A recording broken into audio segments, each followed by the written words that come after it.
आज के इस वीडियो में हम लोग 12वीं कक्षा के अर्थशास्त्र विषय के चैप्टर संख्या 20 जिसका नाम है व्यापारिक बैंक एवं शाख सृजन, इस चैप्टर के जो महत्वपूर्ण लघु उत्तरीय और दीर्घ उत्तरीय प्रश्न हैं उस पर हम लोग परिचर्चा करेंगे।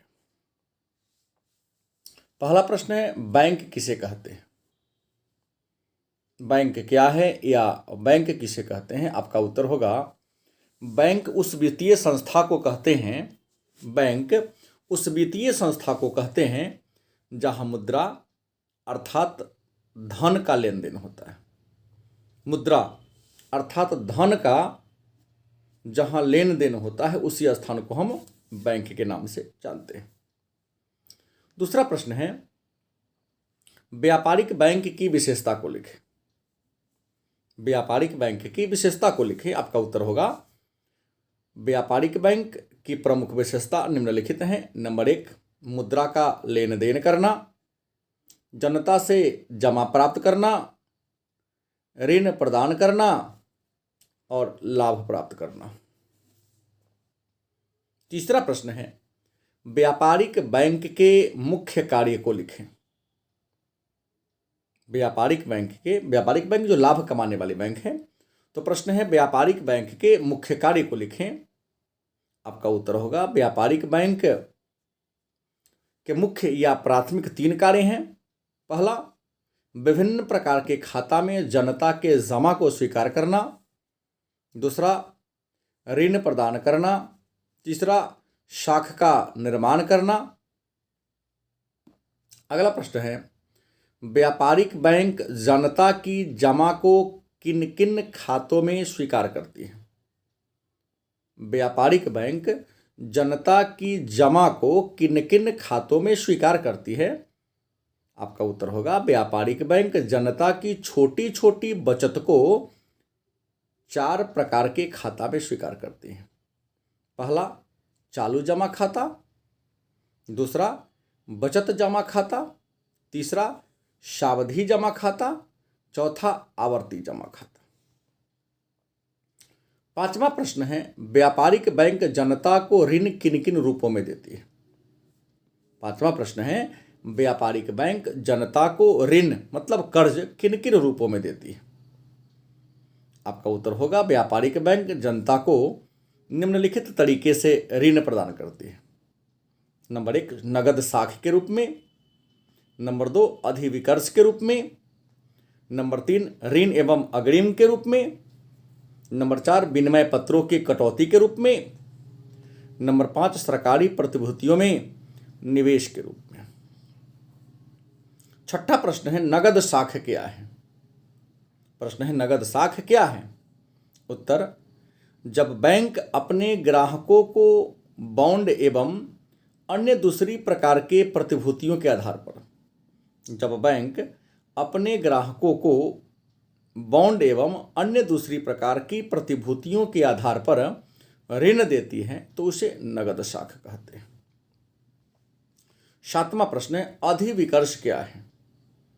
अधिविकर्ष क्या है? आपका उत्तर होगा, व्यावसायिक बैंक अपने चालू खाता के ग्राहकों को अपने खाते में जमा राशि से भी ज़्यादा राशि एक निश्चित सीमा तक निकालने की अनुमति देता है। मतलब व्यावसायिक बैंक जो चालू जमा खाता वाले ग्राहक हैं, उनके खाता में जितना राशि होता है उससे ज़्यादा राशि कुछ निश्चित अवधि के लिए निकालने की अनुमति देता है। उसे ही अधिविकर्ष के नाम से जानते हैं। 8वां प्रश्न है, अधिविकर्ष एवं नगद साख में अंतर दें। अधिविकर्ष एवं नगद साख में अंतर लिखें।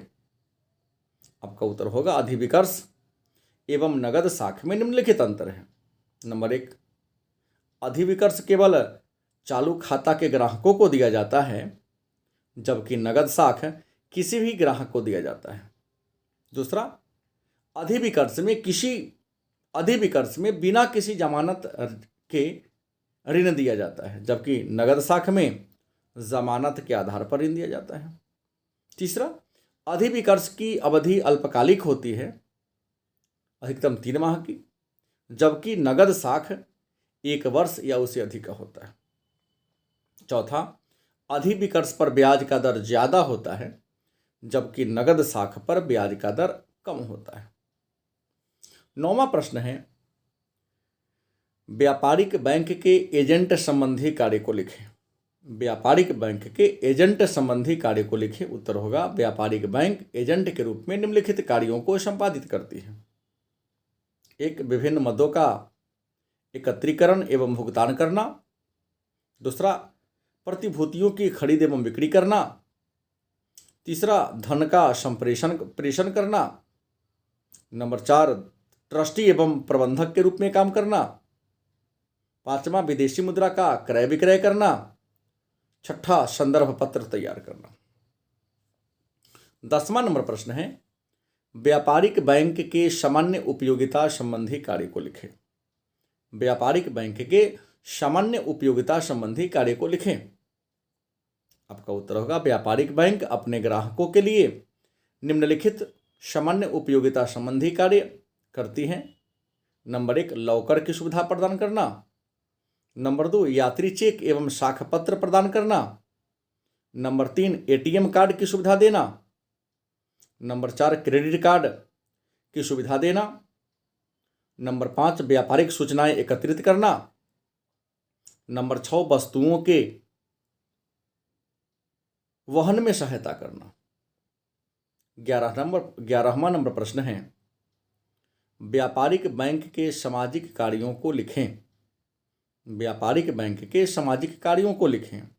उत्तर होगा, व्यापारिक बैंक निम्नलिखित सामाजिक कार्य करती हैं। नंबर 1, पूंजी की उत्पादकता में वृद्धि करना। नंबर 2, विनियोग को प्रोत्साहित करना। नंबर 3, पूंजी निर्माण को प्रोत्साहित देना।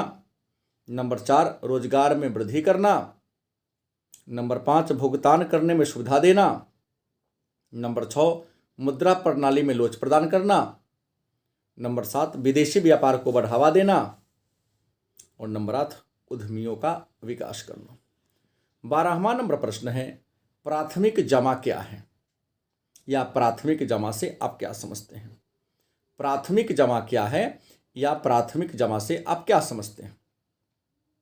आपका उत्तर होगा, प्राथमिक जमाएं वे जमाएं हैं जो जमाकर्ताओं द्वारा बैंक में वास्तविक मुद्रा के रूप में अर्थात नगद के रूप में की जाती है।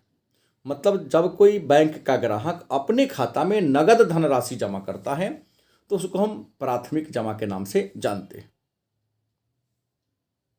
दूसरा प्रश्न, व्युत्पन्न जमा क्या है या गौण जमा क्या है। व्युत्पन्न जमा क्या है या गौण जमा क्या है। आपका उत्तर होगा, जब बैंक किसी व्यक्ति को ऋण देता है तब वह बैंक अपने ही बैंक के खाते में उस व्यक्ति के ऋण को डाल देता है, तब उस खाते से बैंक द्वारा ली गई धनराशि को व्युत्पन्न जमा कहते हैं।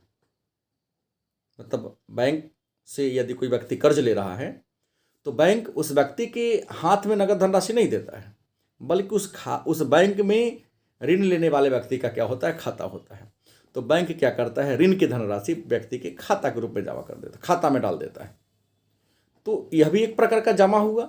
इस जमा को हम कहते हैं व्युत्पन्न या गौण जमा।